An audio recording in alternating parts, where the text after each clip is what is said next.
अर्पणको यो दोस्रो कार्यसूचीबाट यहाँहरूलाई म हार्दिक अभिनन्दन गर्दै दुईटा कुरा राख्न म चाहन्छु।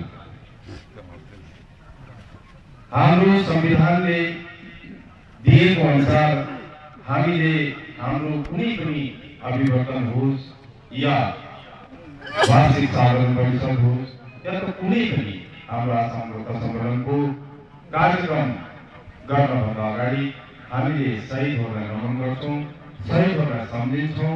उहाँहरूले दिएको योगदान यस संस्थामाथिको विषय लिएर हामी दुई चार कुरा राख्छौँ र हामी शहीद अर्पण गर्छौँ। यो परम्परा हाम्रो संविधानले दिएको हो।